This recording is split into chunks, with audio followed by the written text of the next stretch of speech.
Say button. Hi, this is Sandy Hershkovitz. She's almost 80 years old, and we're here today to just go through a few things and get to know her better. And so, is there something you want to say before we begin? Well, I have to begin this morning about a bar mitzvah that I went to this past Shabbat. It was my first great-grandson's bar mitzvah. Yes, great. It's like Twilight Zone, science fiction, very surreal.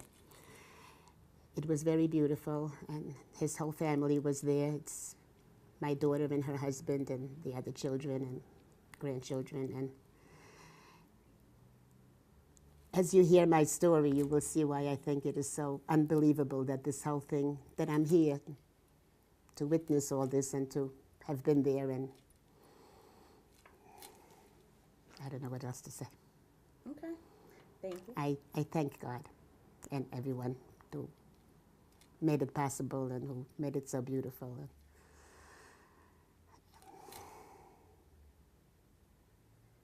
It's very nice. I should Okay, go on? so I have questions. If you want, we'll begin with the questions and go from I there. don't know what I want. You're in charge. Okay. Okay, let's begin with where and when were you born? I was born in Krakow, Poland on October 7th, 1937. My father was very proud to tell me that I was born in a hospital, not in a house. That was like a big deal then. That's when I was born and where. Okay. And what was your first memories as a child? Well, I don't really have any memories at all until I was like 8 years old. I must have been about 3 or 4 when the war started. It started earlier, but it started affecting me when I was about that age. And whatever I know from that time is what I have been told by people who were there or remembered, or my father survived, so he told me, and some relatives here and there. Otherwise, there was really no memories until that age. What was your first memory? I also know certain things that happened while I was there that were told to me so many times that at this point I'm not sure if I remember some of them or if it's because I heard it.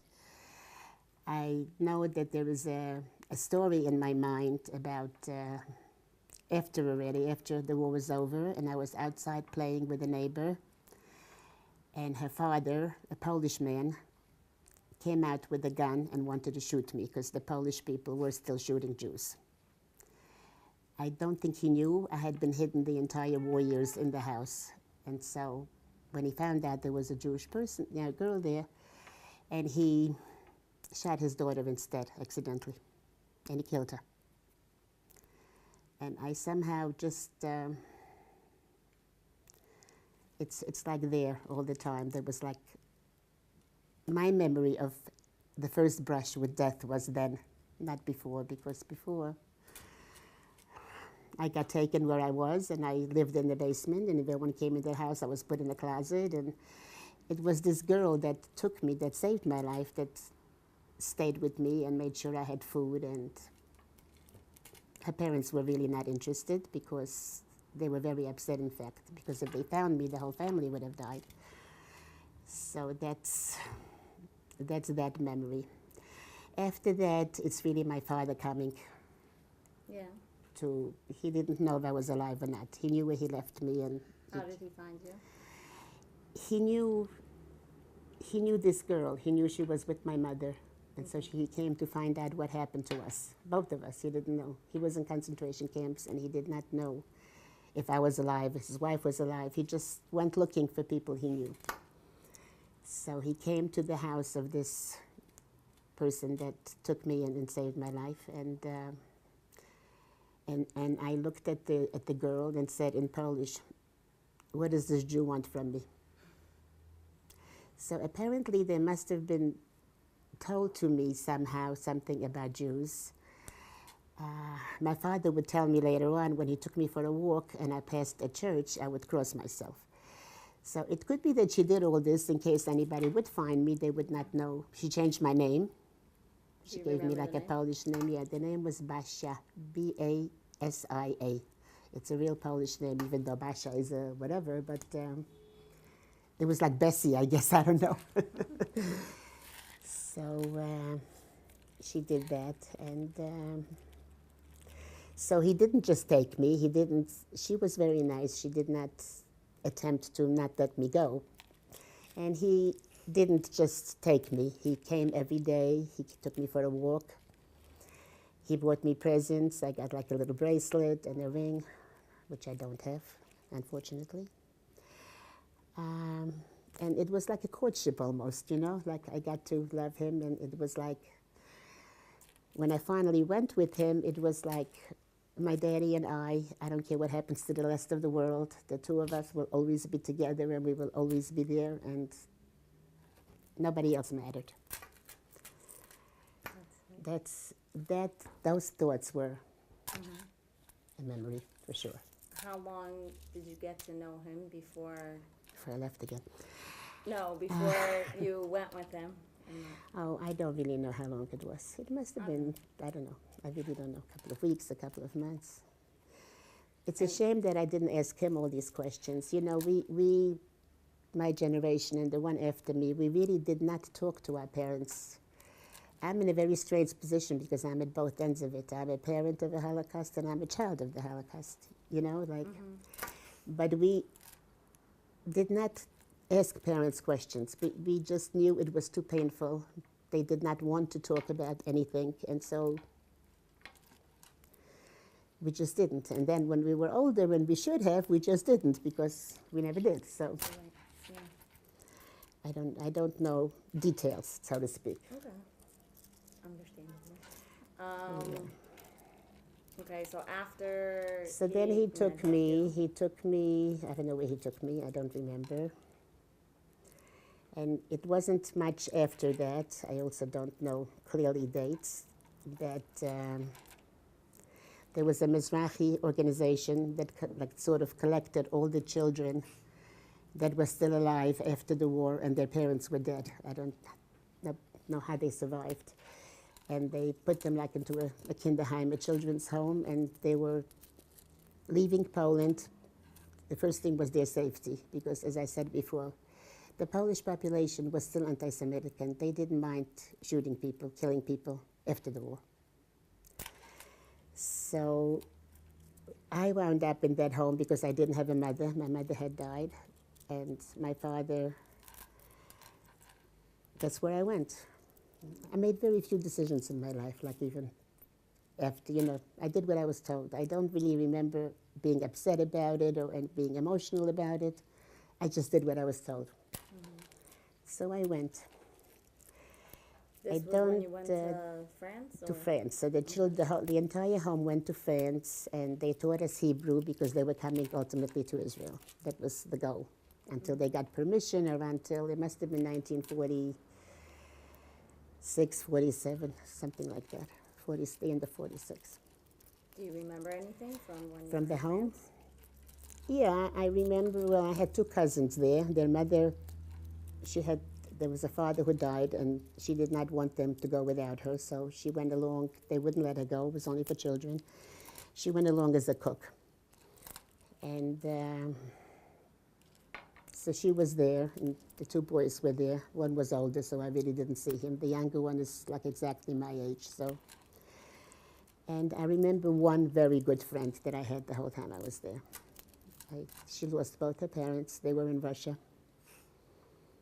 And she was my age. And her name was Shoshana Morgenstern, her maiden name. And like we reconnected years later, but that's for later. Anyway, so that's really, I don't know how much more I remember from that period. Okay. How come you never went to Israel with them? Well, my father had meanwhile gotten married in Poland, which I did not know. Maybe I should have known, but I didn't get it. When you were in France, were you corresponding back? Yeah, there were letters. And they were also always signed by both of them. like daddy, aunt, whatever. But it didn't compute to my head, which was not going to have anyone else in my life. From Poland, they went to Germany. I don't know if legally or not, because Germany set up DP camps. And from there, people that survived went to wherever they could go to, Israel, America, Australia, South America. They went wherever, whoever took them, that's where they went. We were supposed to come to Israel. My father had 3 siblings already in Israel. They were 4. My father, he was one of 12. 6 sisters and 6 brothers, and only 4 survived. The 4 that survived were in Russia. It's interesting, because most people perished in the camps. People died in Russia too, but not as many. Anyway, they got to Israel first, and they wrote these terrible letters, what the conditions were like here at that time. So my mother, well, I called her my mother, the woman he married, had a sister in Israel, in America, like from another mother, much older. So she said, come to America. She sent us papers. You had to like sponsor people even then. And that's how we wound up in America, my parents and I. It's just a... So from France, like you went to Germany first? Or? Yes, I was in Germany for 2 years before we did that. Oh. I went Do to you German remember? schools. Oh. I did not talk about myself. I never told anyone I was Jewish. I would hear remarks here and there, but I just... Did you speak German? I spoke fluent German. I spoke And the language Polish? wherever I went. Yeah, at that time I still spoke Polish. I don't know one word of Polish now. Very convenient memory, right? I spoke German, yes. And you went to Switzerland before? Or? Okay, Switzerland, I was already in Germany for a few months. And there was, I don't know how it started. Families in Switzerland want to take in young Holocaust survivor children to their homes for like 3 months, just to show them whatever. So I was one of the people who went. I mean, I don't remember being asked, do I want to go? I don't remember. I had just gotten there, but I went. But that was an amazing experience. It was... What do you remember? It was one of my good memories. It was a lovely family. It was 5 children and parents, and the oldest one was like a little younger than I am, 2 years younger. I have a picture here. You want to see it? Well, that's for later. So I was there for 3 months, and that is like the highlight of the whole European experience. That was like a good part. And so I was there for 3 months, and then I went back to Germany, and eventually we came to the United States. We came when I was like 12 and a half, almost 13. We came to Ellis Island. Do you remember your boat ride? Yeah, it was actually fun for me. Most people were nauseous. It was not a luxury boat. It was one of those transport boats with bunk beds and whatever. Most people were very nauseous. I was for like 2 or 3 days, but then my sister, like children, don't seem to get nauseous on boats. My sister was 3 at the time, and she was really the only good thing in my life, from my perspective. She was my baby. I just was angry at my father, angry at the situation. My sister was it. Cried. So we roamed the boat, and we watched movies with the sailors, or whatever they're called on the boat, and it was okay. The ride was fun. How long was it? 10 days. 10 days. 10 Wow. days. From Germany to America. Wow. Okay, so you came to Ellis Island. What My were your, memory from that, it was night actually, and all I do remember is your bright name on lights. Ellis Island? Yeah, if we you go- landed in Ellis Island. No, so if you go to the Ellis Island, Is they my have a name there? memorial in there. I don't know. I never went. I mean, I never They looked. I have didn't a even list know. of everyone who entered. And I into know. the- I don't know. I don't know. Interesting. I really don't We'll know. have to We look have it to up. look it up. I don't know. Okay, so you came at nighttime. And I just remember it was Manhattan, you know, all the lights and the, Big buildings. it was like, wow, you know. You got from a little place in Poland and in the basement, and then you're here, you're there. You don't really see anything anywhere that's pretty. Right. Switzerland. I remember a poppy field. We went once on a trip. Linda wanted my daughter, well, we went eventually to Switzerland, and she wanted to find the Years poppy later. field. Yeah. The poppy. Okay. What was it like at 12 years old learning to speak English after? Well, we came in June, and we went to live with these people who sponsored us for a while, and they registered me in a public school in the 8th grade. I don't know why. I knew no English, but between June and September, I picked up enough English to get along. My sister and I immediately lapsed into English and spoke Yiddish to our parents. Like, that's what kids do, right? Even your kids. And I went for a year to public school.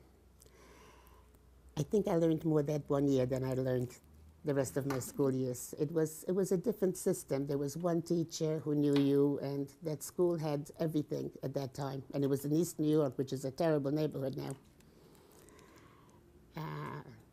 It had gym and choir and sewing, and besides all the academic stuff. And the teacher was not Jewish, but she was very nice. Was accommodating? She liked me. She was just, I just remember her as being very nice. I remember being very upset when I heard she died, because I wanted to go back and visit her, but I didn't. So then after that year, somehow I got along with the English. I have no idea how. I pick up languages. I used to pick up languages easily. So then after that year, they registered me actually in a public school. And these relatives of ours had a neighbor who said to my father, "Don't send her to public school, send her to a yeshiva." And he didn't know from anything. They just came. They're from Europe. So he said, "Okay, how do I do that? Money and everything." So this person knew somebody in the school, in Central, Yeshiva University High School.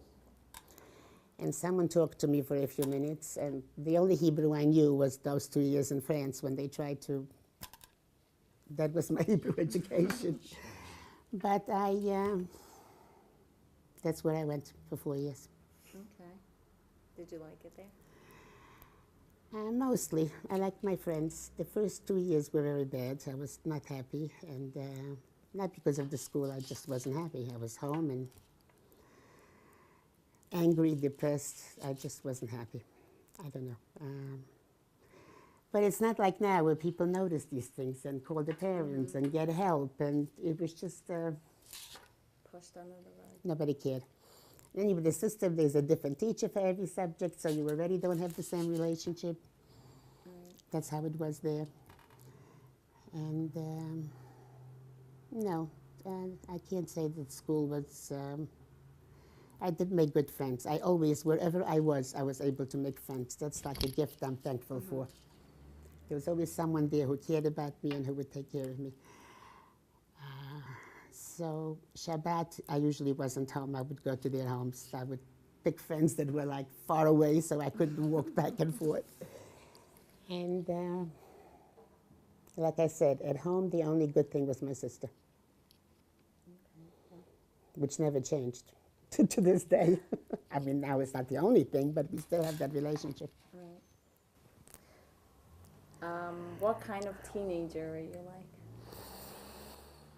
like?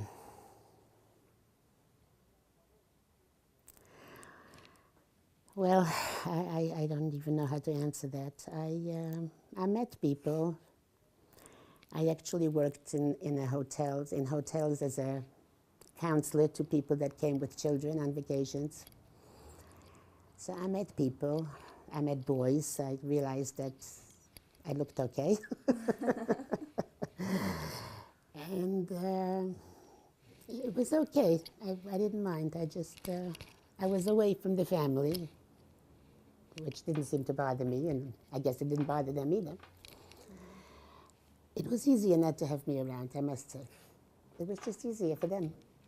I'm not blaming anyone for anything. They went to the country, they went like to a bungalow, and I was never there because I worked in hotels. So you were an independent teenager? Yeah, well, if that's what you want to call it. I still did what I was told. Like I didn't really do anything independent. Why did you do what you were told? Like, what made you It's the way my life went from the beginning. There were no choices. There were no, I mean, it was just, I guess I don't have a strong enough personality to, like, fight for, I didn't know what I wanted anyway. I didn't say I don't want to go. It's like when someone made a suggestion, they wanted me to do something, I just went along with it. I don't know why. Do you remember ever saying, no, I don't want to do that, and standing up for something that you wanted?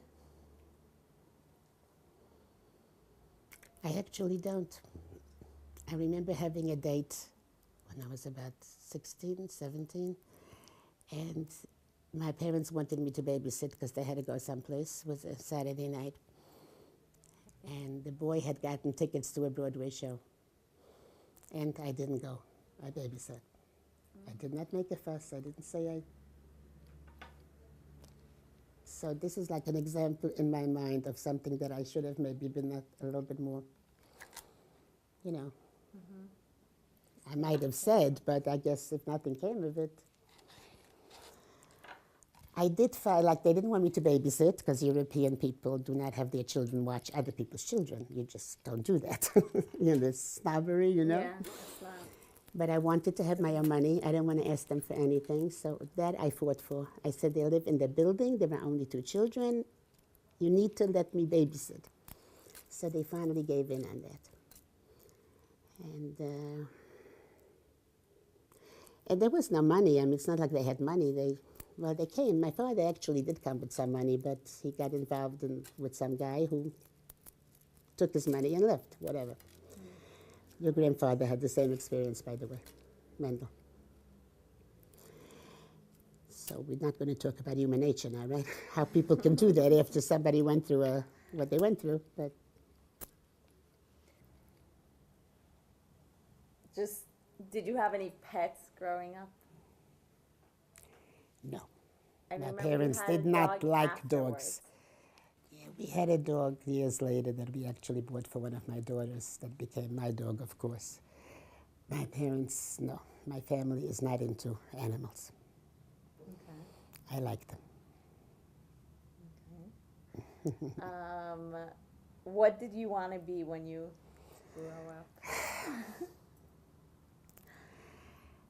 I don't know if anything serious ever really crossed my mind. You know, you go to the movies, you want to be a movie star, or you want to be a stewardess, you know, things like that. I always kind of thought about having some kind of a trademark so people would remember me. Like, you know, I'd have these fantasies, like a flower in your hair or something that everybody... I guess I had this thing of people knowing that I'm here, that I lived, that I'm alive, that I'm... I used to think about my mother who died, that if it wasn't that I was here, it's like she never walked this earth. There was no picture, no nothing. And I would like think about that, you know, like... You want to be How is remembered. anybody going to know, you know, I mean, this was before I was married, you know, I was young. I don't know how young. But then I don't know. I must say that I really never planned my life. Things just happened. Life happened. You know what they say? Well, We you make other plan and Yeah, God well, bless. I try not to. I try not to picture him laughing at me, so I say life happens while we make other plans. But I guess that's what it is. I really wasn't very proactive in most of the things that happened to me. I married my husband. He was tall and good-looking and strong. He was a Yosef. Well, now everyone will know he was here. So let's get into that. How did you meet How did I Saba? meet him? That's also interesting. He actually lived in the neighborhood, but I had a cousin one of the cousins that was in France with me, who stayed in France. His mother and his brother went to Israel, and he stayed in France. He was already older. He wanted to go to school there. He wanted to go to university. He was ambitious. And then at some point he came to America after he graduated, you know, whatever. And he lived with us for a while. He was a single person. And he became friends with my husband. Your cousin introduced you to Saba. Well, Saba would come up to see him That's how he did. It wasn't like he set me up or anything. He just came to the house to see him, to talk to him. They went out together, and that's how he noticed me one day. Because Saba, when he was 20, dated girls who were 20. When he was 21, he dated girls. He did not. I was only like 17 at the time. So he never he knew who I was because I lived in the neighborhood, but he wasn't interested. One particular day, he noticed me, I guess. So that's how it started. That's how. How did he approach you? I don't know. It just happened. I guess he asked me to go out, or something. Okay. Don't remember the exact. What was it like dating him? It was good. It was fun. What did you guys do? Not much. Really not much. Actually, he had a sister who was married, just married not long, and she had an 8-month-old little boy, Steve. Oh. And we would babysit for her mostly. But that's what we did. So romantic. Now we went to the movies. We went on a boat ride once. We, I don't know, nothing special. We saw each other every day after like a week, every single day, because he lived in the neighborhood. You were still in high school? No. I had just graduated. Okay. I had just graduated. That summer. I guess I was almost 18. Okay. So how long did you guys date for before he got engaged? We did not date very long, but we were engaged for almost a year for a ridiculous reason. We were like going out for 2 or 3 weeks, and Saba said, I don't know what he said. It was just clear we were getting married. I don't even know how it happened. So what attracted you to Saba? Well, like I said, he was tall and good looking and nice and seemed like he would take care of me, make life up to me, which of course nobody could do. I'm making excuses for myself. They're just very decision-making, and and he had a great, nice family. I loved his mother, absolutely adored her. Like I felt like I finally had a mother. Not that the person that became my mother was anything wrong with her. She just had no chance with me. I just was not gonna whatever. So I really loved his mother, and it was just nice. We waited to get married because he had lost his grandfather just before we got engaged. And when you don't know enough halachically, on the other hand, you do things that you don't have to do. So they waited a year for his avail to be over before we got married, his father. So that was very hard, I must say. I don't recommend it. Okay, so when you got married, where did you live? In Brooklyn, in an apartment that we fixed up like real pretty. It was like, I still remember it. It was just pretty. And then I had Cheryl and my daughter, and then I was pregnant again, and the apartment was not very big. And my sister-in-law, the one with this 8-month-old child, lost her husband. So somehow everybody pooled their money, his insurance money also, and we bought a house in Borough Park. I lived downstairs, and all of them lived upstairs.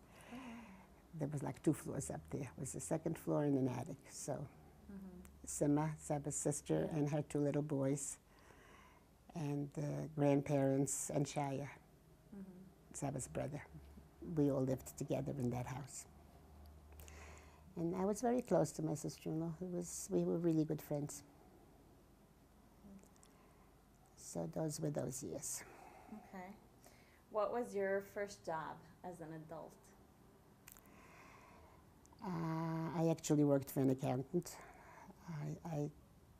The same person that got me the jobs in the country, like he was like an agent who got people jobs.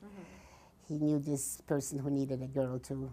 It was before computers, so everything was written down, debits, credits, and things had to match and all that.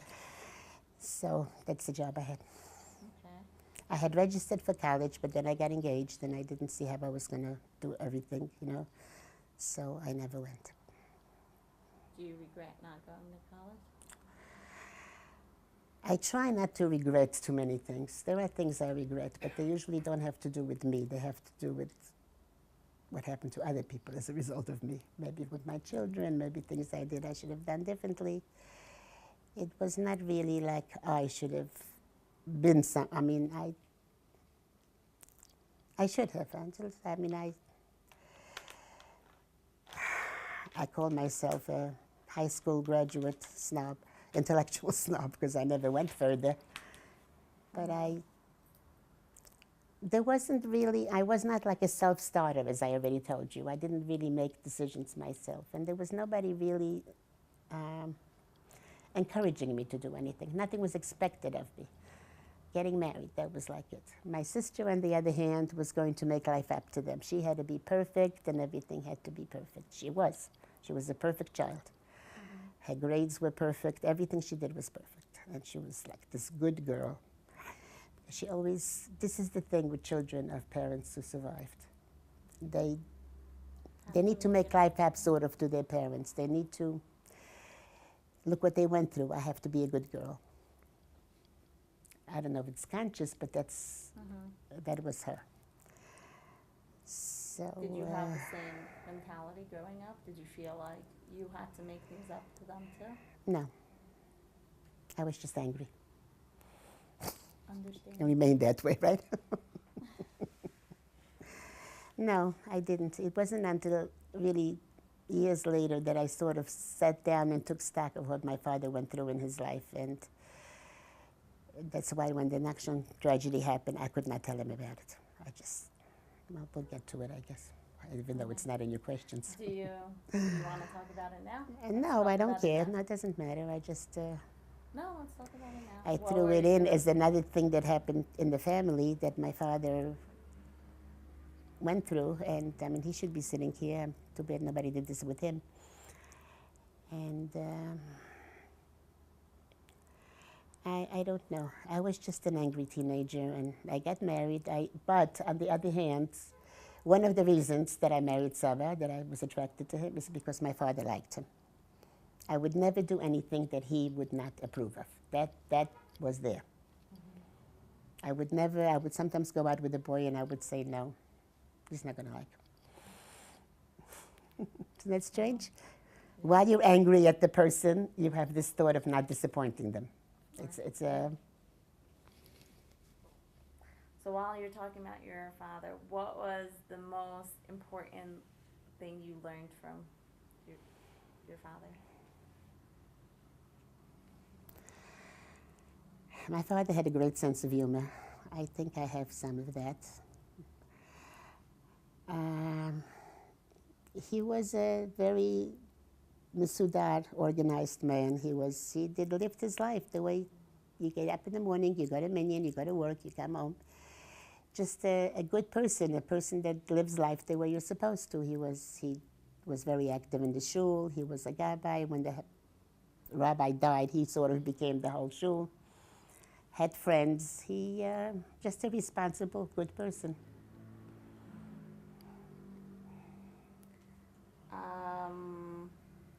Okay, let's talk about motherhood. How was it like when you first had a kid? Were you nervous? Were you excited? Both? I guess because you babysat, it's not your first time taking care of kids. Different having your own, and it's different having an infant that was just born. I was nervous. I don't think I was ready for motherhood at all. And I was happy she was a girl because I wanted a name for my mother in the worst way. Like I wanted some continuation. What else could I do for her? And I don't know. I was happy with her. The thing was that I had another baby and another baby, so it was just very hard. It was very hard physically. There wasn't really money for help. Saba would go to school at night, work during the day, and drive a taxi weekends. So we did not get a penny from either side. There was no money. My parents were in America 6 years when I got married. In fact, we had 100 people at the wedding. I don't even know who they were. They must have been people they still knew from Europe. And the whole wedding cost $1,500, and we gave them half the money from the gifts. Oh, wow. Because, okay. What was the highlight of your wedding? The wedding? I don't know. It was fun. It was, I was happy. I'm going to show them my wedding picture. It's back there somewhere. There's one over there, too. I had a lot of friends by then, and they were all there, and he had friends, and his family was fun. Sabbath. And my sister was very unhappy. That you were getting married?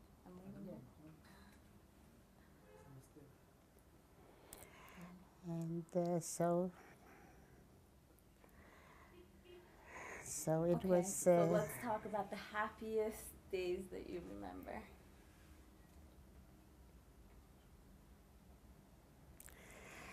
Actually, the good days that I remember were being like in a bungalow colony in the Catskills with a lot of friends, and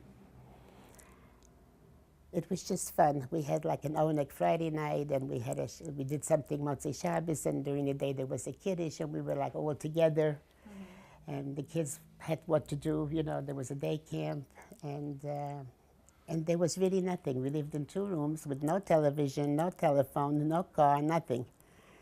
And it was just, those were really the happiest years of my life. They really were. And like we were all in the same boat, and we were all it was just nice. Okay. What was the most embarrassing thing you ever did?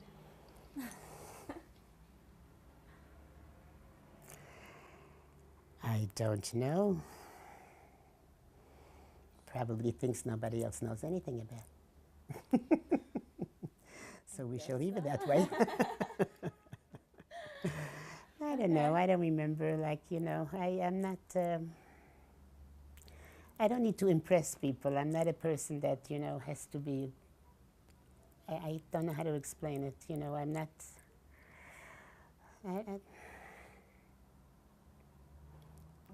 I was pretty much okay with myself. I didn't, I'm not talking about self-image or whatever, but I didn't, I tried not to be all about what people think, My parents were like that. I did have, fights with my father for whatever reason, and I got slapped because I had chutzpah. And I remember I once had a date with 2 people in the same week, and my father freaked out because what will the neighbors say? And I said to him, you don't really care what I do with this boy as long as the neighbors don't know. So, and I still feel that way. That no matter what happens, the first thing people worry about is what will people say. Not what the person did, not what happened, not the whatever, you know what I'm talking about now. But nobody should know. But here I'm saying that I did things that I didn't want my father to know, let's put it that way, because I had to be. I guess in some way I did not want to disappoint him, even though I'm saying I wasn't like Esther.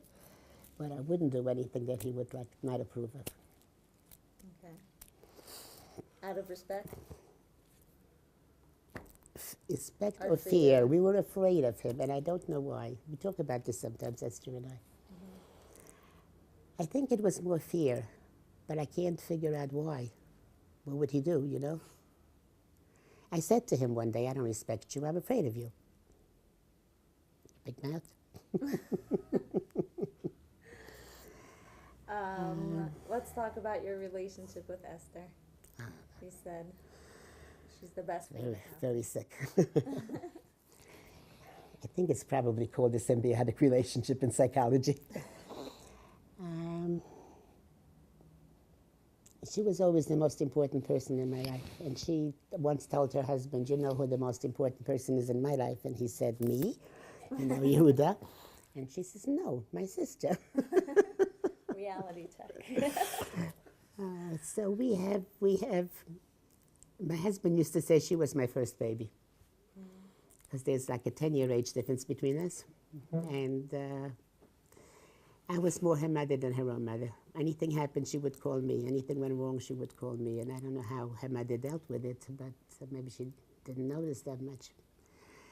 So, and anything that happens to her, I can't say it's like it happened to me, because that would be silly, but I sometimes feel like it happened to me. It's just her pain, it's like, it's bad. So she's been through a lot. I mean, the whole Nakshon Vaxman saga, which probably everyone knows about who will watch this. So let's talk about it from your side. Well, she told me about it. It was a Tuesday. Monica and Jules were in the store shopping. They were in America. It was funny. You were in America? I was still in America, Okay. yeah. I was still in America. It's 22 years, almost. And I got a phone call from my sister that this happened.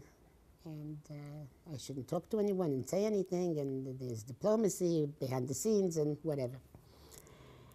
So that's like, that whole sequence of events I remembered like they happened yesterday, like all of it. So Jules, he was a friend, Julian Paz and Monica, he probably knows them, called your father to just verify what was happening. And the last time he actually, it happened on a Sunday, but she didn't call me till Tuesday. And of course I wanted to be on and explain, and she said, do not come, please, because I'm keeping myself together, and once you come, I will fall apart. So I didn't go.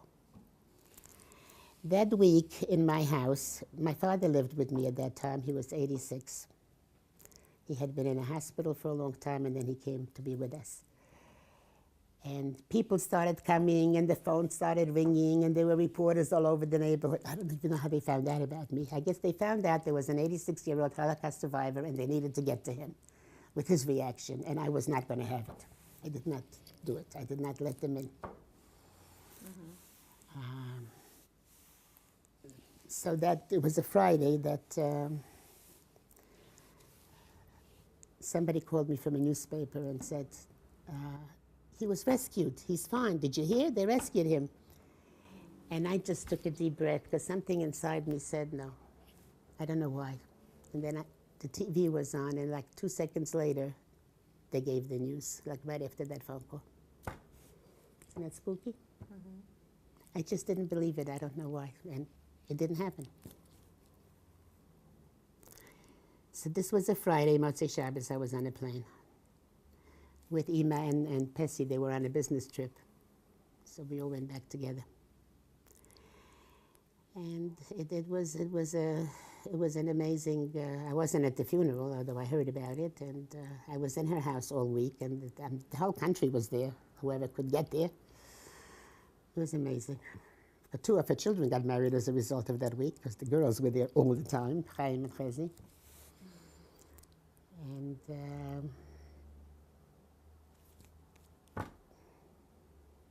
that was that story.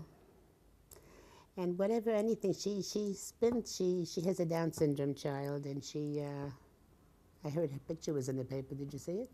Or on YouTube or somewhere. A lot came from that tragedy. You know, like she said in one of her speeches, it's not lama, it's lima. And the whole shalva thing, and there's Sefer Torah everywhere, and all the shuls and schools and here and there. But she has never really got over it. But was it hard I guess for you don't. Having gone through another It was before. hit? It was before Cheryl. No, I'm saying, Or through another. you know, you went through the war, And then, I don't know whether I looked at it that way. I don't know whether I put myself into it. I was focused on my father not finding out. I don't know why. Esther wasn't so happy with me because she didn't like the idea that he doesn't know, but she wanted to tell him. I She said, wanted you you want to to tell tell him, you tell him. I can't. So she said, well, I'm going back and you're staying here, so I'm not leaving you to deal with it if you think you don't want to. So my father was 86. His father died when he was 11. He got married. I had a sister who died just when I was born. She was 3. You had a sister who... Yeah, she was 3 years. She was 3 years old when I was born. So she was 3 years older than I would have been. So she died way before the war, pneumonia or something. And then his wife died in the war. And then he had this story about his mother, which he talked about, the only thing he talked about. What's the story? You want me to tell it? Yeah. Well, the first thing they did, the Nazis, is round up anybody over 60 and kill them. That was their... So his mother was one of those people, and he was there, and he begged them. And he picked her up and buried her. I would like watch him years later and tell his jokes and be funny and I said, how do you, we do. So he went through that, and then we came to America, and there was another baby born after Esther who died, and I said, I cannot do anymore. I will not. He had enough. But then, of course, you question yourself because you say, well, if everyone's davening, maybe his prayers would have been answered.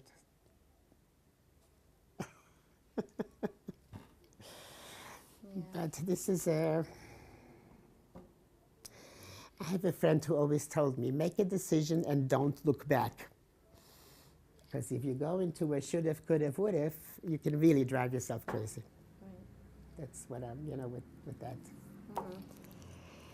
So I don't know if he never really knew or if he never talked, because there were 2 weddings that he came for afterwards, and Action wasn't there. And he would say we received them once and twice, and he would be told, well, he couldn't get out of the army. And it just didn't make sense that he was never there.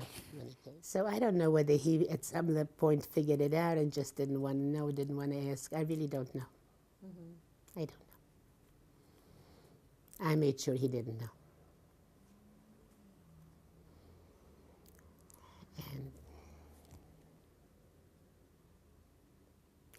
And I don't know if you know this, at the Kfura, at the burial, it started to thunder.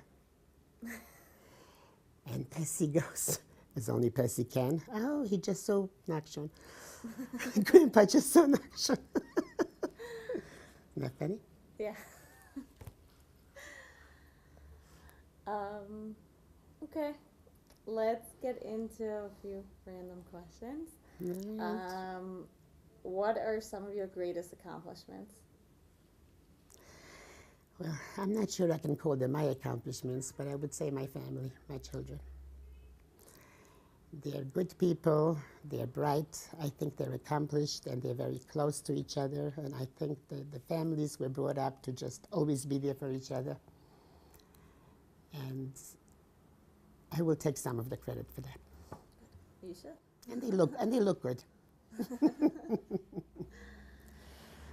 What do you remember about the world at different times in your life? Well, first it's the change in how morality, I don't know what else to call it.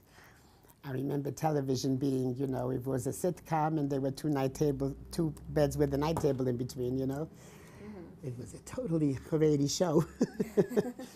They didn't even say if the woman was pregnant, she was expecting. Like, it was completely different in that department. Like, to me, I'm still like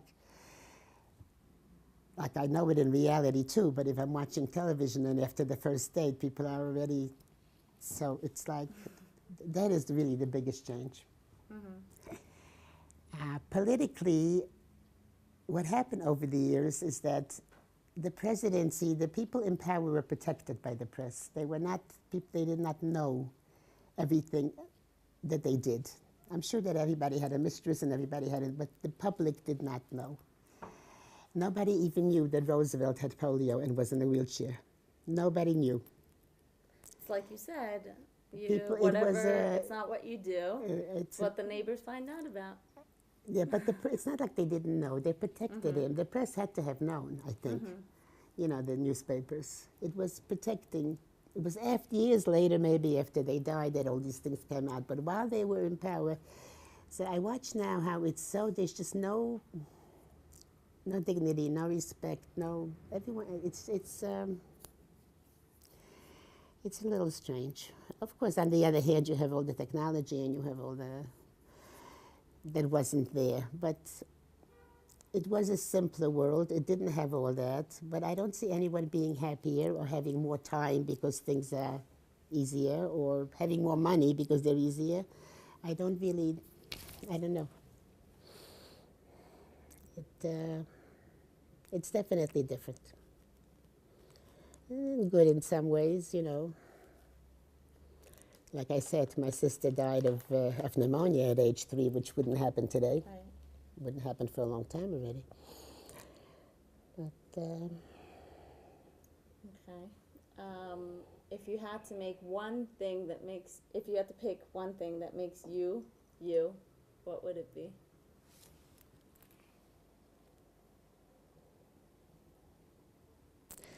I'm going to sound like a martyr, like them the great, but I kind of carry the whole world on my shoulders. Like, I feel bad for everybody who's having any kind of a problem. It's silly. My brother-in-law, Yehuda, would call it stupid. Stupid, remember you hear that?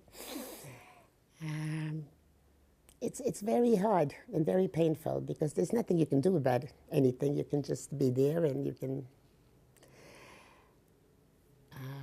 but I am at the same time also a very angry person. I think everybody knows that, so I don't want to, you know, nullify that.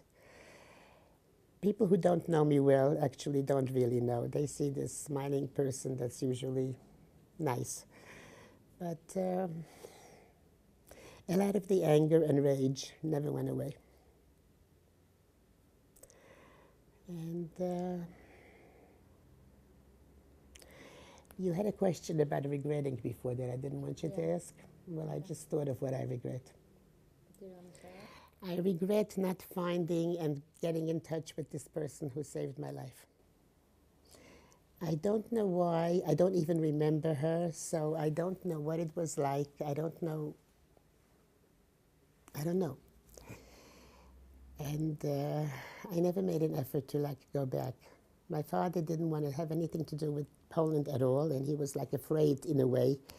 The Jews were, like, being sued or something for having the children, for hiding people. It was all kinds of crazy things going on. And I do regret that. Do you even know her name or anything? I have, my father had her name written down someplace. I probably have it. But she wouldn't be alive by now, I imagine, even if she was only 10 years older than I am, than I was then. No, it was more than that. She must have been like 18 or something. I don't know. Franja was her first name.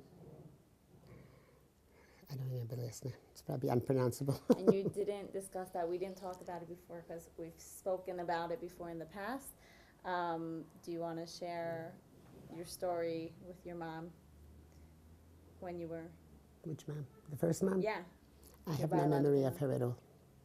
Absolutely none. Just what you were told. Just what I was told. I was told that we lived in an apartment in the city. She had a job as a... She had some sort of a job, and nobody knew she was Jewish. What I heard over and over is that she was very beautiful, did not look Jewish at all. And she passed as a non-Jewish person. She had Aryan papers that they got. I don't know how they got them. And the story was that nobody knew she was Jewish, and one day she was working, I don't know if it was a Chag or Shabbat or what, and she was crying, and she supposedly, the person sitting next to her said, "Why are you crying?" And she, like, confided in her. So then the story goes, she looked out the window and she saw a couple of uniformed Nazis coming to the house. And she said to this girl that worked with her or for her, she had worked for her before the war, so maybe she was there for me, I don't know. She said to her, take the child and run, just go. So she did. She took me to her house, and they killed my mother right then and there because she fooled them. I mean,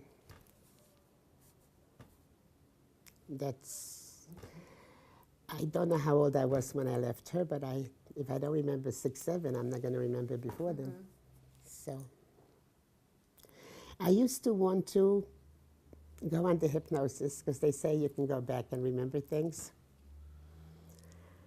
But then it was like I was afraid. What if I make things worse for myself? What if I open up a Pandora's box and it'll be so bad that it'll be worse than not knowing?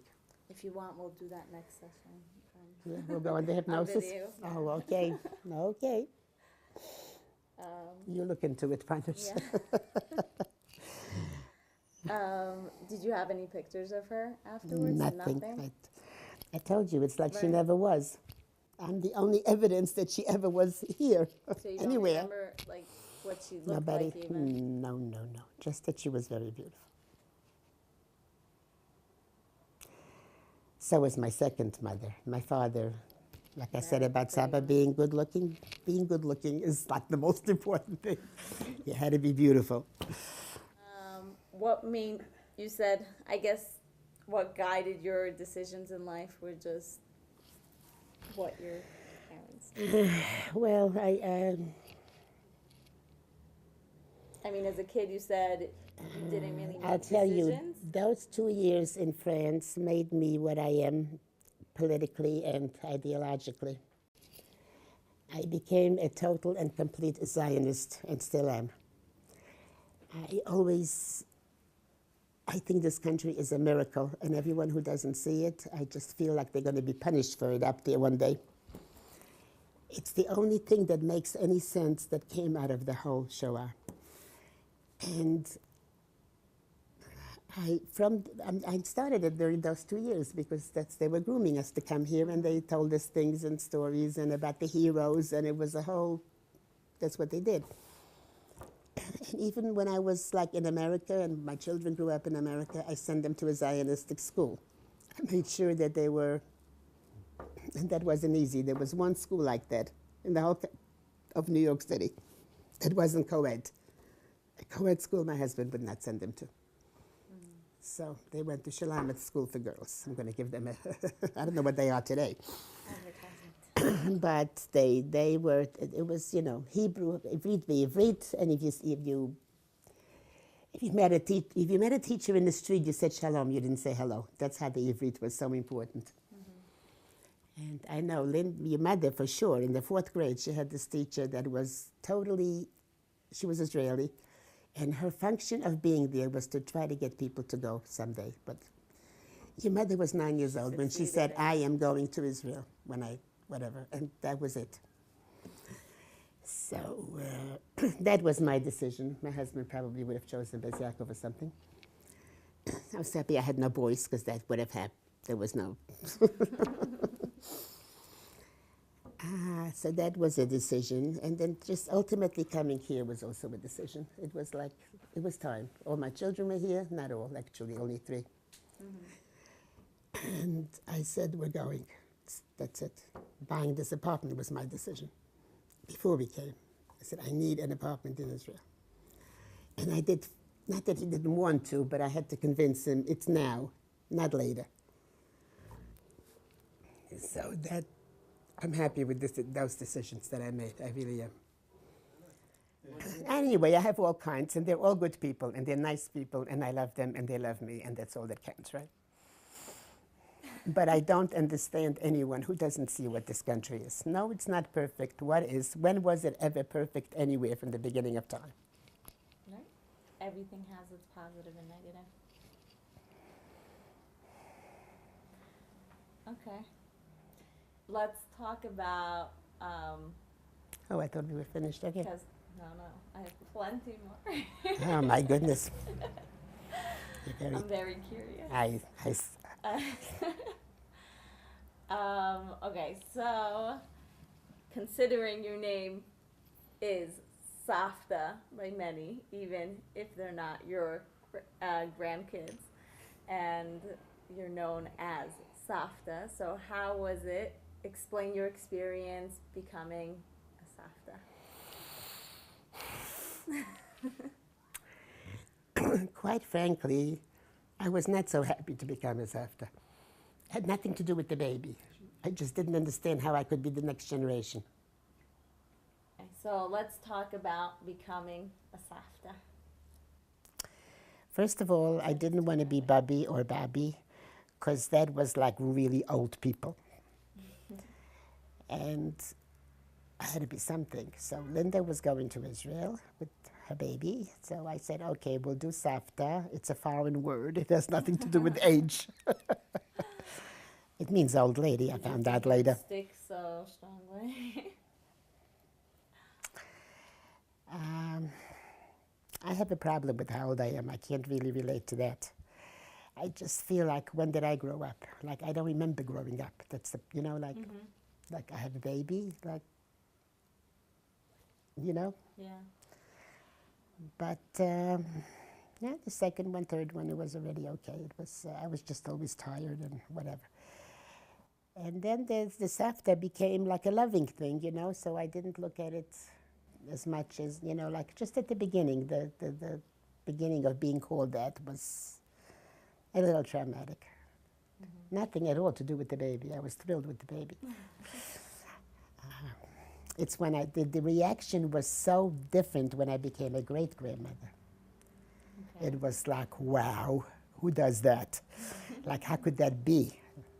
Like, to me, I'm like, I barely had parents. How could I possibly be a great-grandmother? It was, it's still like that. I still feel that way. Like this awesome feeling. How many, do you know how many grandchildren and great-grandchildren you have? I have 52 great-grandchildren. Do you know that? No. I think it's 22 grandchildren. I think it's 22. I don't know if that, I think it's 22 or 23. Yes. And who is your favorite? Huh. What are you, Gedalia? It was Gedalia sent me that question. I'm sure he did. To make sure that I got it on. He asks that for everybody. Like, who has lunch by him and by Linda? He go, whose food was better? Like, he's always... Is he recording that? Yeah. Oh, it's dear. okay. You don't have to answer. You'll just tell Thank you very much. Afterwards. What am I supposed to do with that question? Okay. What was your greatest fear growing up, and how did you deal with it? Growing up as a child, I don't really remember fear. And as an adult? To this day, I don't like thinking about being afraid of something. Like going into an Arab cab driver, everybody gets all hysterical. I don't want to live that way. When my kids were babies, I'll tell you what my fear was. I did have the fear of something happening to me and nobody will know what to do. And nobody will understand them. Nobody will know what they're saying and what they want, because their mommy's not. Maybe that had to do with my experience. I really didn't put it together at that time. But years later, when you think about what you did, I just felt, please don't let that happen, because who's going to take care of it? Isn't that strange? Yeah. As far as fear,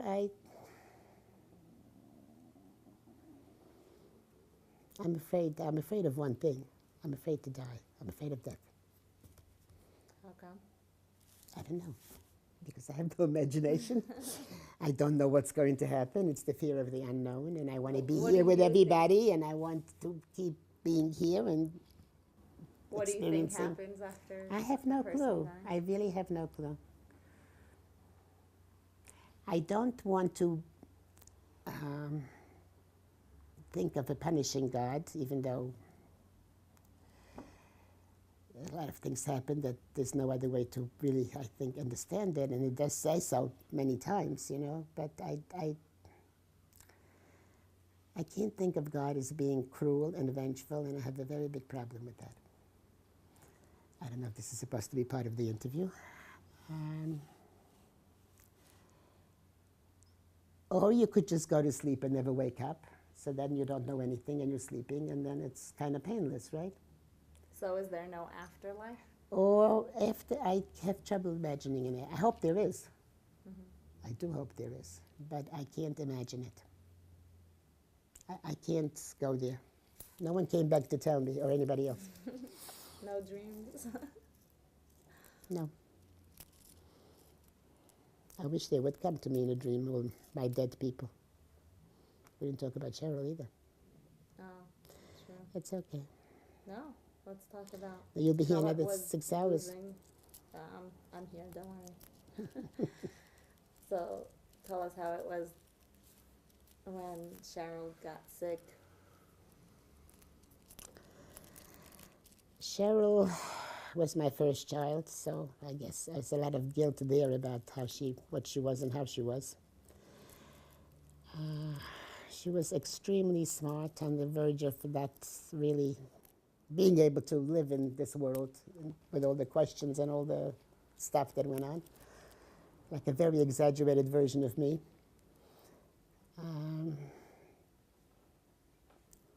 Very little self-confidence, and she just was not a happy camper at all, ever. And then she put herself together and she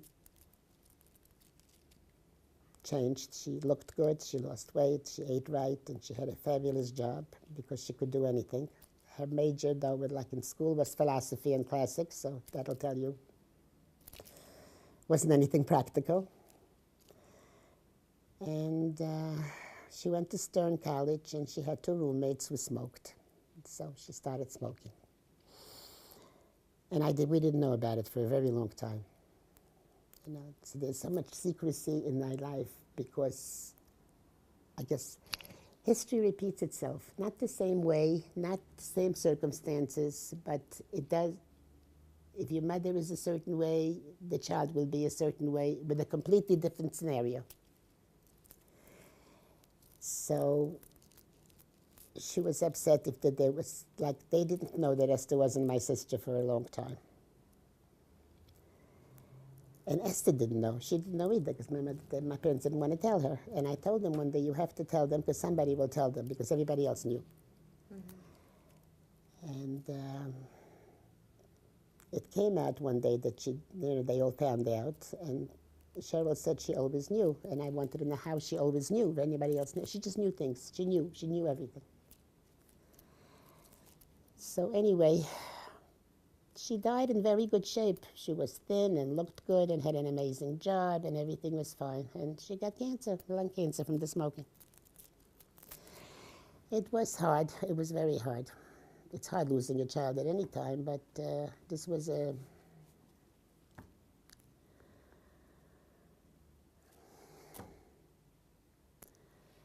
It's another thing.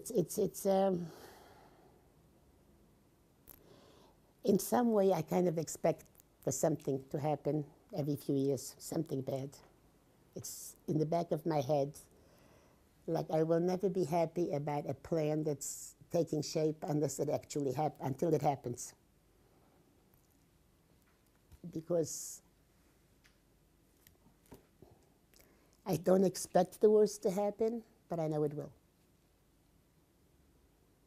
I have a lot of contradictions in me. Can you relate, Yosef?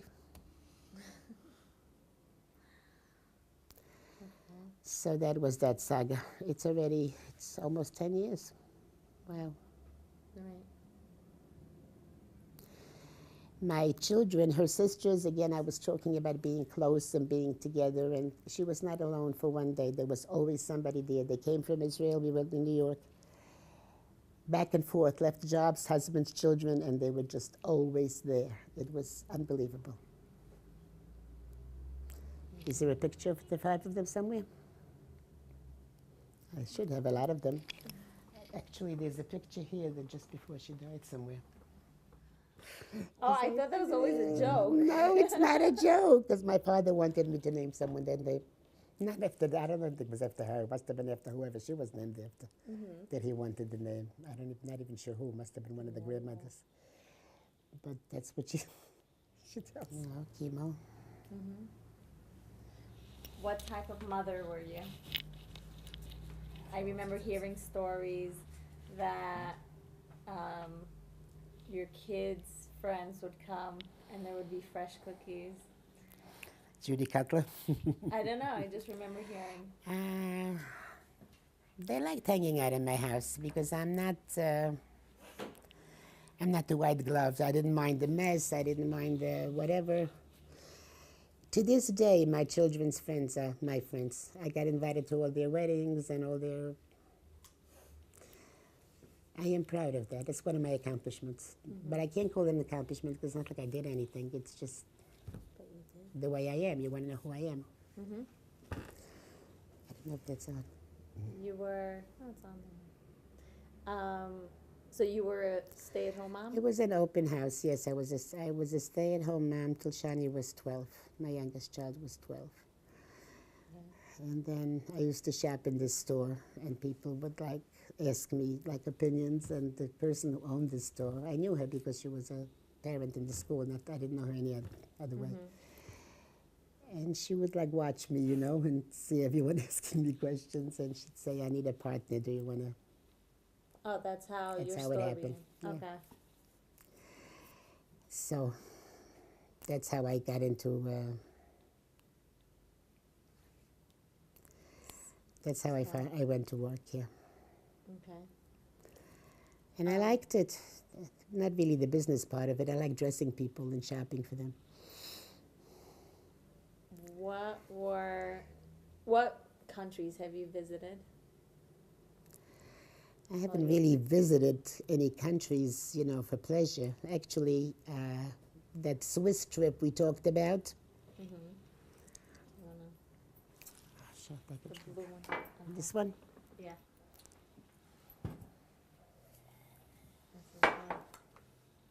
This is when you went to Switzerland? Where is the one with the... That one, yeah.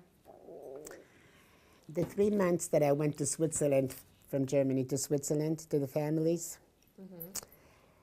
the only country that I ever wanted to go back to visit was Switzerland, only because I had a nice time there and I remembered it as a good memory.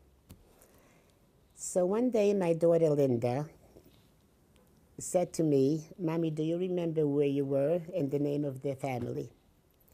And I said, "Yes, I remember the name of the place and the name of the family." Now, What was the... we go to technology, the magic telephone. She Googled whatever, something in that place. It was, then their last name was Benjamin. His name was Benjamin.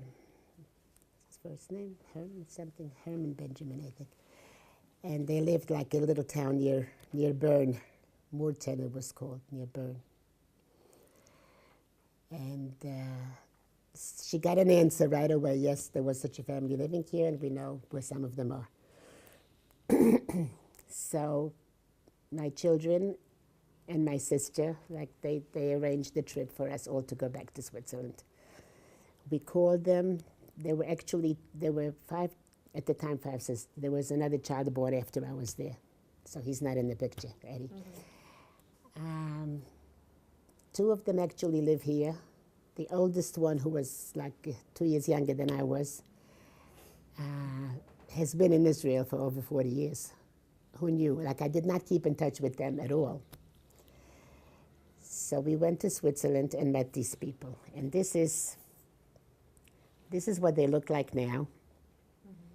These old ladies. And this is a picture from then. Which one is you here? Probably the tallest one.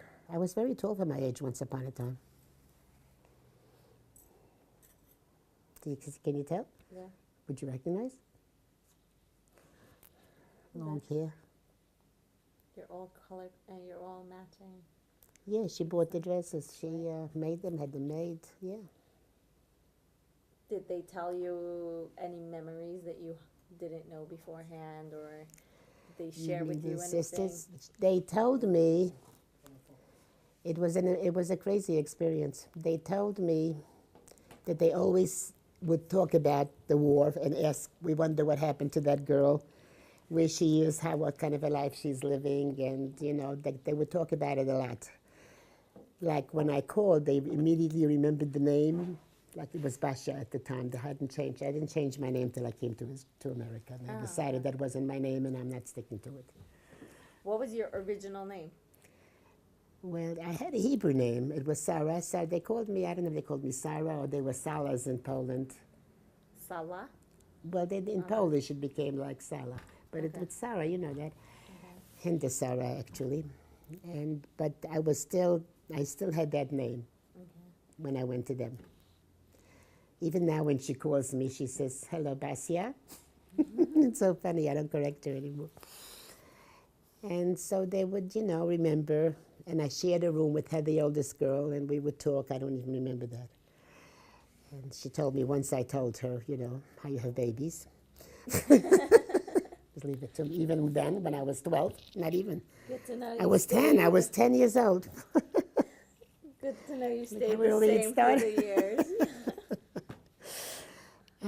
It was an amazing experience. They took me back to the house that we lived in, and there was a store next door. It was just really amazing. So I have to thank your mother and Linda and everyone who came with me. It was just really amazing. So now we're in touch. They want to live here anyway, and they've been here. They've come. And so Switzerland is the only place I visited. I really had no desire to go anyplace else. No. But you lived also in Poland. I lived in Poland, I lived in France, I lived in Germany, but I don't have any, I don't want to go back. America, yes. I am still loyal to America because America was good to me, so to speak. Everything, I grew up there, that's where it all happened, that's where I lived. So I'm still very interested in America and very upset when things happen there, and sort of like a dual loyalty kind of thing, because this came first even when I was in America. Israel came first in my head. Pessi used to make fun of me when I heard a Hebrew song, I would cry. It was like a... Inside your... What's the word? Margish? Feeling? Miragesh. Aren't you correcting me?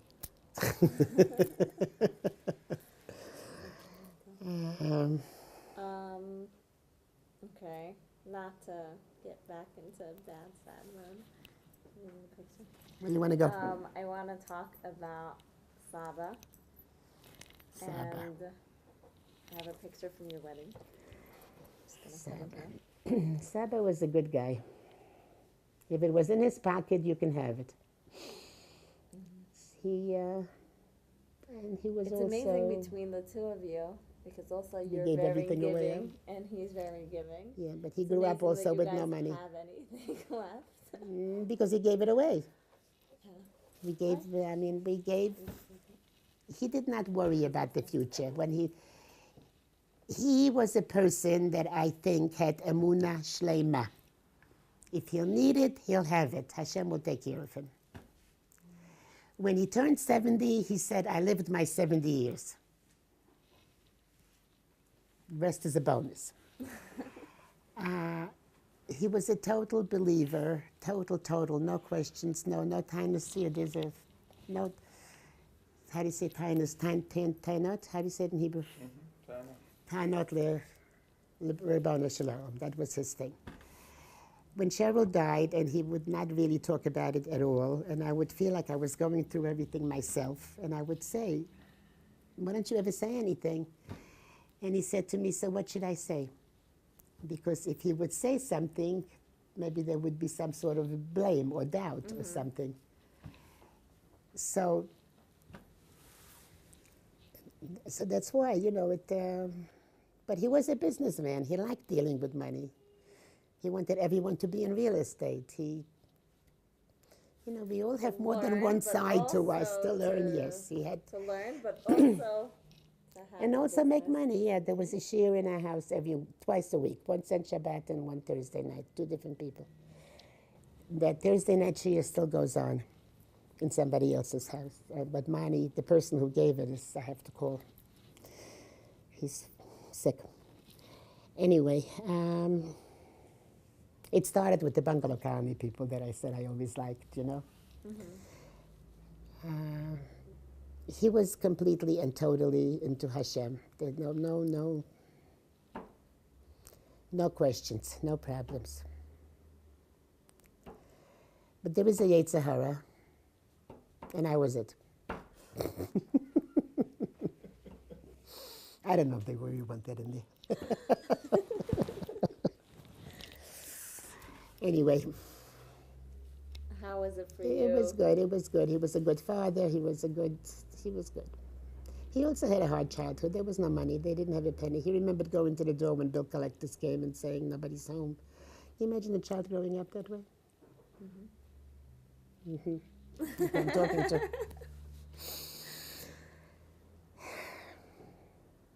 And let's talk about his passing. His passing. I don't believe that that is going to happen until it actually happens. I consider myself not a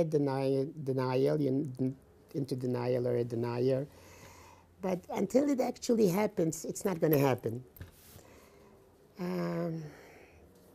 I was angry at most of his sickness because I blamed him for it.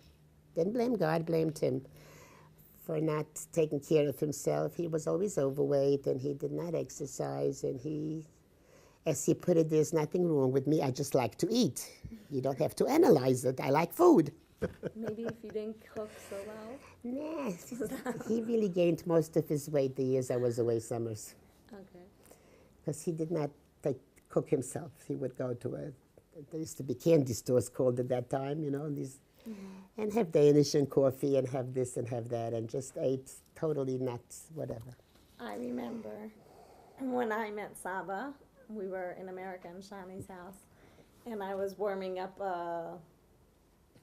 something. That was before the stage where the whole family became health conscious. Yeah.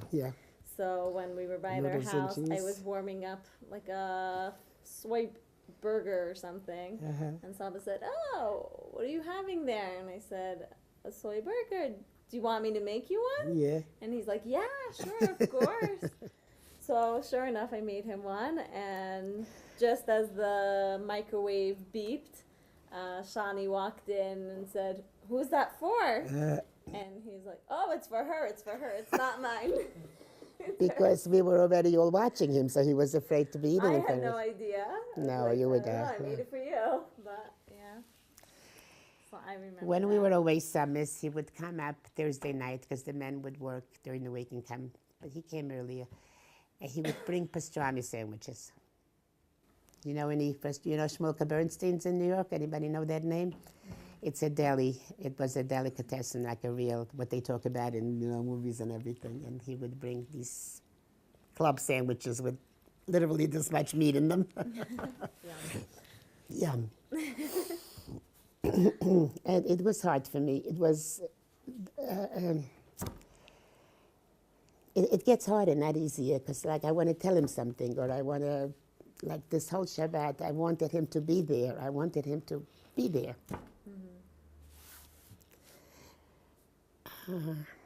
But I felt that way about your Mendel. I wanted him to be there. Every time your father opened his mouth to sing, and all of you sang with him, anytime, even on Shabbat, I want him to be here.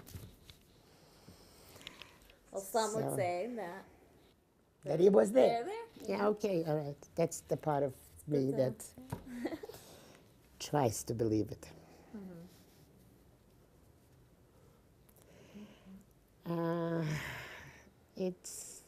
He wasn't ready to die. He was still going to, when he came here, he was still going back and forth to do taxes in America, tax season. And one day he had a bunch of people here. He had called a real estate company, and he was going to sell real estate in Israel. Do you know that? I have a whole bunch of folders I threw out the other day of different neighborhoods. So he was not going to retire. He was going to keep doing and working as long as, we never talked about dying and death. There was no.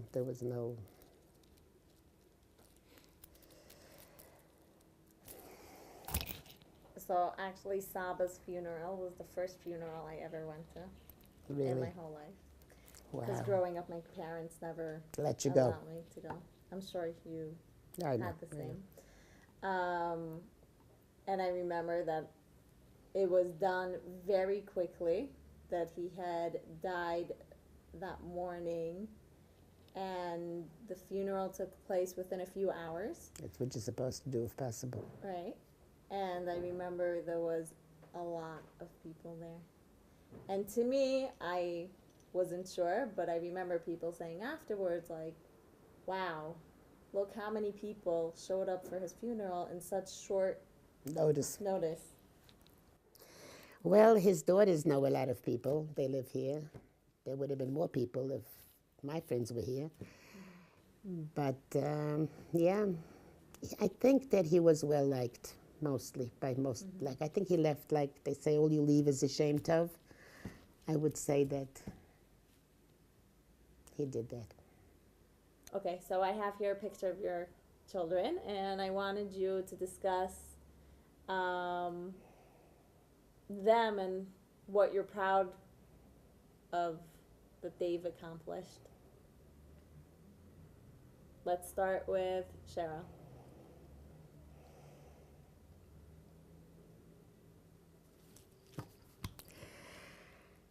Cheryl was there for everybody always. You could call her at 3 or 4 in the morning and she would answer the phone and talk to you. Anybody who had to talk to somebody when they couldn't really reach anyone else or think of anyone else would call Cheryl. She lived in Woodmere, where her youngest sister Shani lived, and Shani at some point decided to go to school. Even though she had gone to college, she wanted a PA, which is a physician's assistant. She wanted something more to make money with if she ever wanted to work. So Shani went to school, had 5 children, and Cheryl was really there very often as a backup, just there for them when Shani was in school. It's amazing that Shani was able to do this and got her PA degree, and it's one of the things that they have in common. They also, Shani came last on Aliyah. Cheryl, well, she's here. And you want me to do the others now? Yeah. Like, even Yeah, though it's, yeah, don't worry. Toby went to college and finished and wound up with a BS degree instead of BA because she took many science courses. She was going to be a therapist or a psychologist, but then she got married and didn't think she could do it, and she's doing it now, actually. She went back to school at a much later age and is doing family therapy. Linda, my third daughter, has a degree in early childhood, and she became a businesswoman with my daughter Percy. They have a very successful store. And then she left it to do something else. She went to school, and she became a therapist and a family therapist, and whatever therapist you need, she does it. It is something to be proud of. Percy remained in the business, and I don't think there's anyone out there who has not heard about the store and who hasn't said, make sure Percy's there. Because she makes a simcha. People send her pictures of their tables, and it's just amazing. So what were some of the things that both of you, like what were the important things that you wanted to raise your kids with? To be good people, to be giving people, to daven every day. He would ask the girls, did you daven? And I'd say, they're girls, leave them alone. Look at them now. He wanted them to be independent. He told all of them, you have to do something that you can earn money. You should never have to if you don't want to. But you need a profession, you need to go to college, and you need to be able to support yourself in case you have to. He always told them that. I think they probably will hopefully remember that. And, just family, just the same thing that we had in common. We had all that in common. the education part and the being close part and the giving part. But I have this problem with money. I have a problem with people who don't make any money and who are poor, and I go, do something. And on the other hand, I have a problem with people who have too much money because, like, when their children went to, I know it's not because of me that they did whatever they did, but I never encouraged professions that make money. I would go be a social worker or be a, a therapy. It was never like, it was the humanities, which, when they went into business, it was nothing that I expected at all. Pessi has a master's in special ed. Linda, she has an early childhood degree, like babies. Toby took so many science courses that she wound up with a BS instead of a BA. It was, Cheryl went into computers because she had to work and make some money, and there was nothing to do with philosophy. Just to read and read and read and read. That's David. You know? And Shani. He doesn't go into a bathroom without something to read. There's a Kindle now. They're all, thank God. I mean, they're okay. They turned out well. Okay. I'm happy. So what are the most important lessons you've learned so far? I know. That life happens. Lessons, I don't know.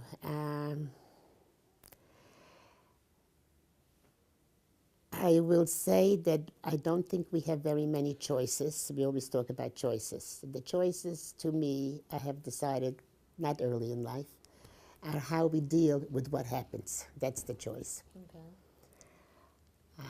I don't think you can prevent too many things from happening that happen. You can. You don't walk in front of a bus, so hopefully you won't get...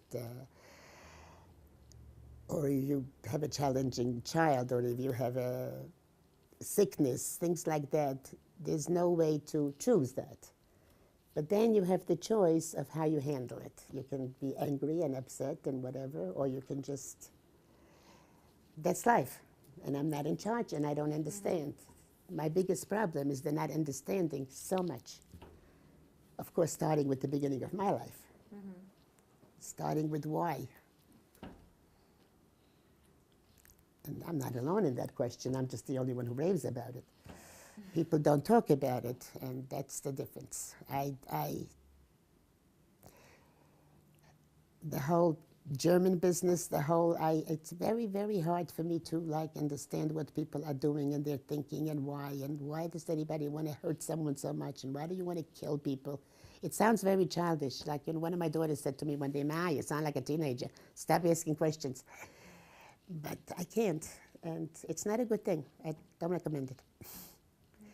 It would be good. I learned, even though I can't really do it, I try, to just not ask so many questions and just live your life and do your best and try to enjoy what you have, what is. And this Shabbat really did it. I did want Shabbat to be there. No, it wasn't totally. There had to be something, If you could go back and relive any part of your life, what would it be? If I couldn't do it the first time, I'll do it now. Yeah.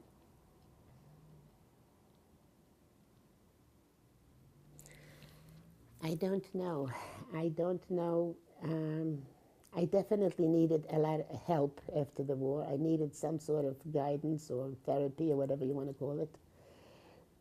But there wasn't such a thing. No one ever suggested it. Nobody ever said it. And so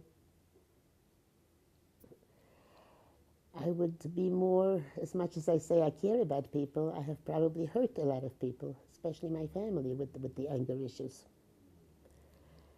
So I wish that,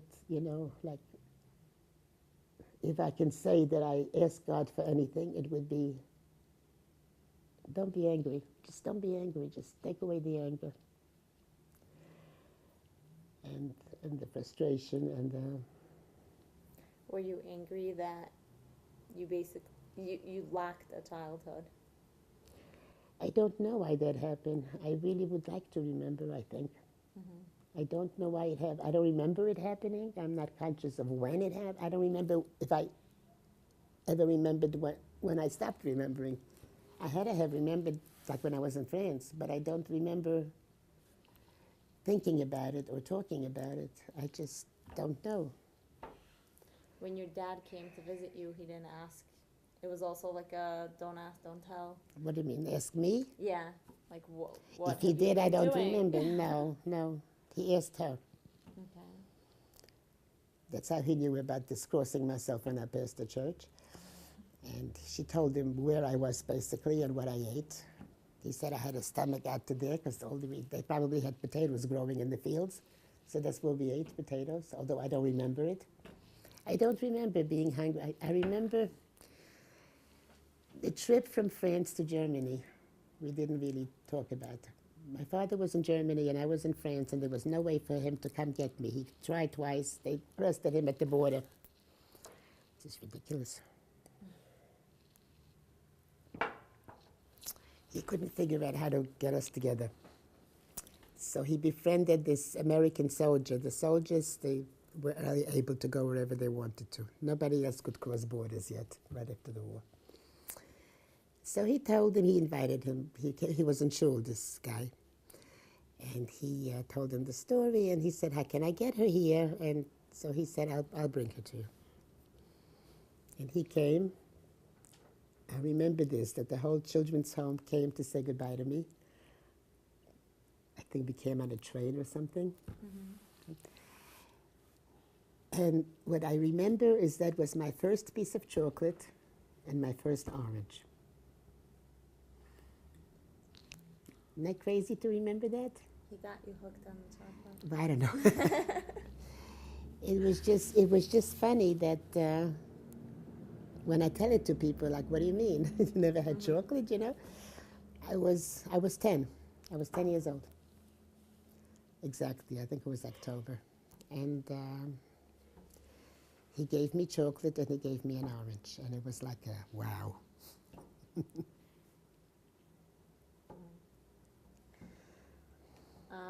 What was the hardest thing you had to do in your life? What would you say is the hardest thing you had to do?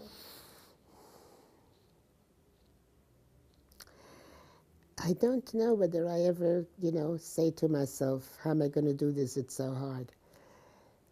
I also don't do why me.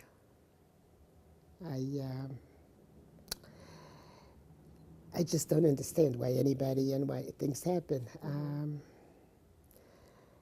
I don't really know how to answer that. Okay. It was a question of going with the flow. If there was no money, so there was no money, so you can't spend money, there's no money. That's why at this point in life, like, people yell at me because I am totally, now, I don't want to be saving a penny. I want what I want, and it's still never really anything for me. There's nothing I really want. I want to be able to have it, to give it. I love, it sounds, I don't want to sound like I'm this amazing person, but that's really how I feel. I don't really,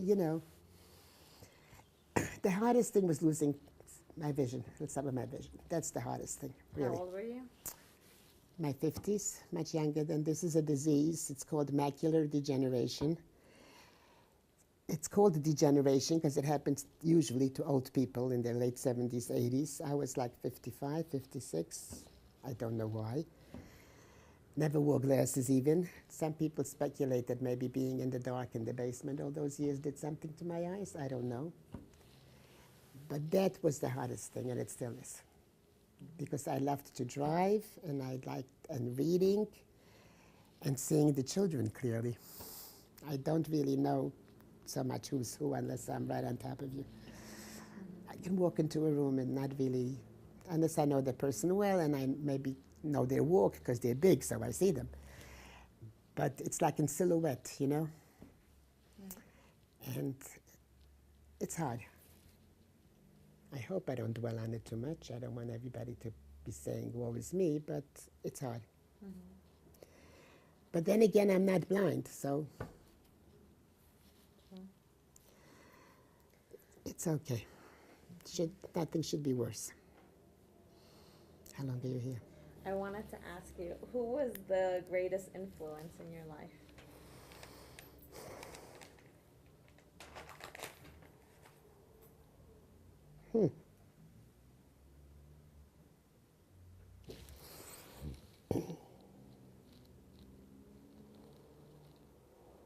Outside the family, within the family? Whatever.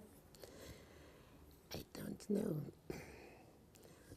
I think those 2 years in France were what shaped my whole belief system, my ideology, my... Was there one person in particular there, or just the whole program? No, it was, I remember my friend and my cousins, I don't remember any, like, adults that were in charge. I don't. Okay. I don't know, the people that I came to in America that sent for us, like, there was like a, actually she was my mother's niece, but she was like older than my mother, like my second mother. Yeah. And she was very good. Like we would talk, and we went through the name change together when I decided what to be called. And it was so different from now. The whole experience of going to America from anywhere. You wanted to be American. You wanted to fit in. You wanted to. Now everyone is holding on to their names and their culture and their religion and whatever. At that time, everyone just wanted to be an American. So you didn't want a Jewish name, and you didn't want to even, I mean, they were called greener, like greenhorns. Ever hear the expression greenhorn? Was everybody, well, you were one too, I guess. People who came, green meaning like they didn't know anything. We went through the names together. She liked the name Sandra. She liked the name Sandra. And I wanted it to be Sandra, and I liked the name Sandra. And in high school, they started calling me Sandra, and I hated Sandra. And then I already became more of a teenager. Like, I liked the idea of Sandy. It was more like a young name to me. Yeah. So but she was a big influence on me. She was a very nice person, very good. Your cousin? Yeah. Okay. She had 2 little girls. Yeah. What is your most treasured possession, and why? A thing? A thing, I guess. Well, I'm just very happy that I have this apartment. That's a very big deal to me. That it's actually mine in Israel. It's also like a security blanket. It's if I should ever need money for some catastrophic reasons, hopefully it won't happen. It's in Yerushalayim. It's a good area. I feel secure that I have it. Because if it was just whatever money I have, there really isn't that much. Because we just, my sister moved to Israel when she was still a single girl. And all the clothing she wore and her children wore, whatever she needed, I got. With my husband's permission, there was no problem. And I wanted to. It's like not that anyone told me or made me or that she asked for it. I just wanted to. And so it was like that with almost anyone who needed anything. Saba gave away an awful lot of money. He gave someone an apartment once that he had in the house. And he he didn't want to be ripped off. He was like careful when it came to business, whatever. Like it was a different thing. Yeah. But if anyone needed anything, like really needed it, he would just not even consider, can I do this? Should I do this? Can I afford to do this? It just happened. If he'll need it, he'll have it. It's very nice, no? Yeah. So that brings me to, what are some of the principles you've lived by? Like, well, it's giving and... I don't know. I try to be a nice person. I don't know what else to say. Okay. Jetzt im Gesinn, zum Leben, zu lange Jahren. You did it 4 times. Sollst du alte Seide werden? It's all Yiddish, whatever. Okay, fine. So, You know, it's, I don't know.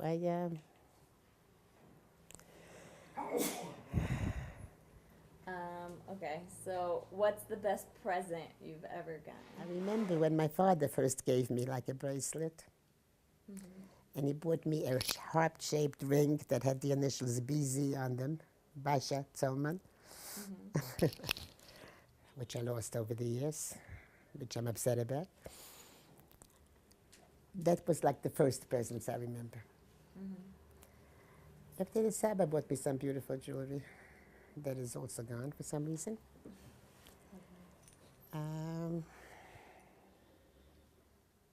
Okay. What was the best People present in my you- life. Right. What was the best present you gave someone? I have to ask them, I don't know. Okay. My listening ear, That's true. I hope. What was your most memorable birthday?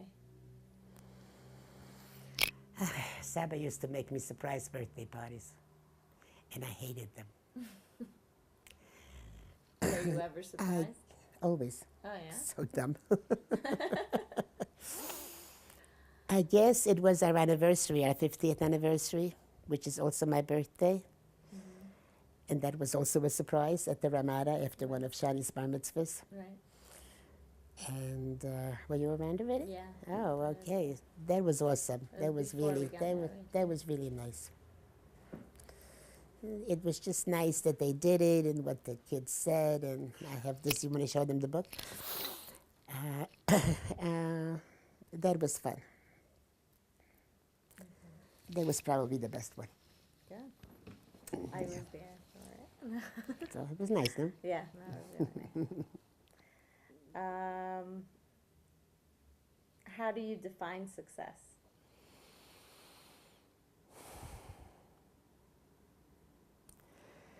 Just being happy with yourself.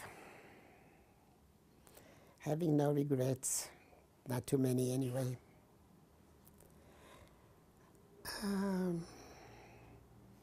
Just things going well in your life in a way.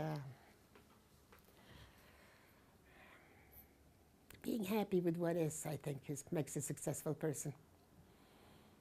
It's nice to have things. It's not to have to struggle for shelter and all these things that a lot of people don't have. But I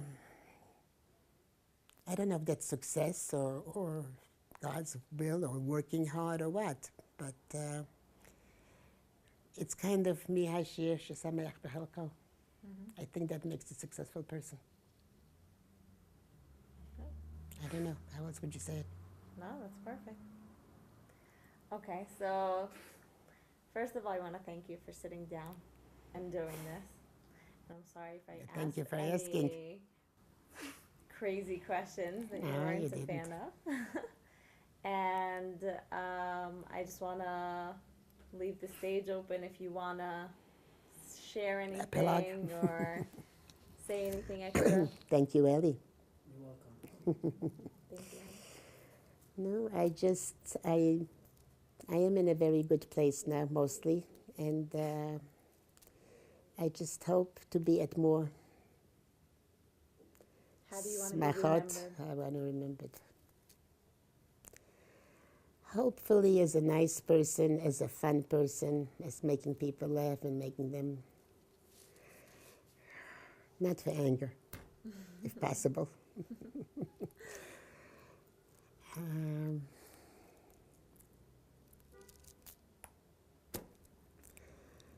It's one of the fears of dying, you know, like I look at the little kids, the great-grandchildren who won't even remember me. So now they'll remember you. And, but that's life. I mean, you know, you have to make Still peace with have it. 40 and a half years left. Yeah, okay. Yeah. For that, I'm a realist.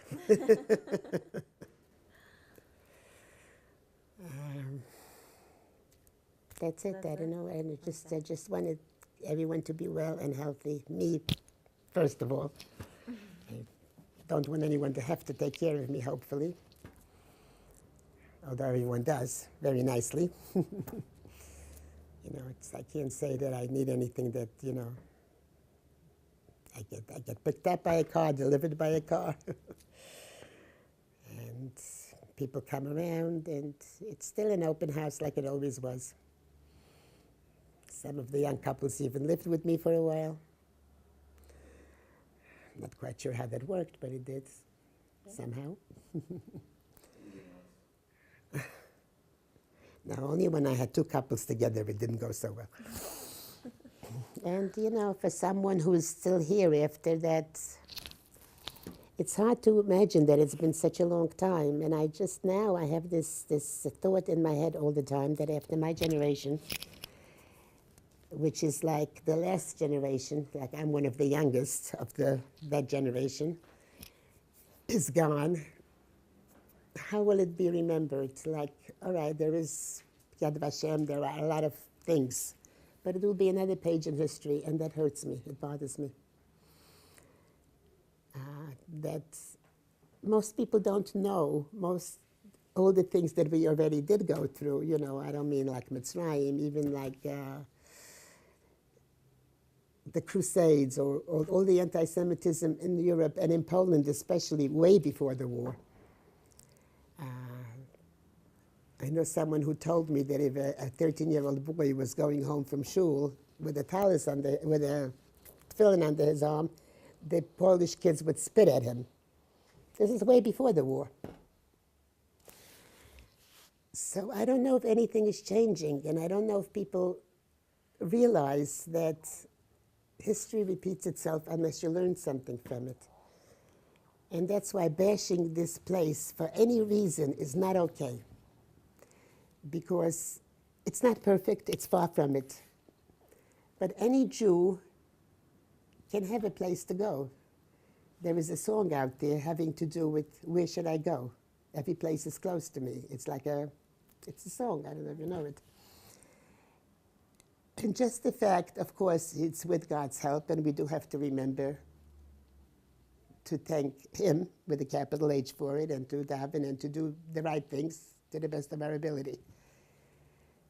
But there were always wars, and there were always armies, and there was always, when people conquered this land, I don't remember it being with so much criticism, with so much machloket. I don't know, I don't remember, I wasn't there for all of it. I have a granddaughter who once asked her mother when she was a little girl, did Savta know the Kohen Gadol? Anyway, so I'm ending as a Zionist. Is that okay? Thank you.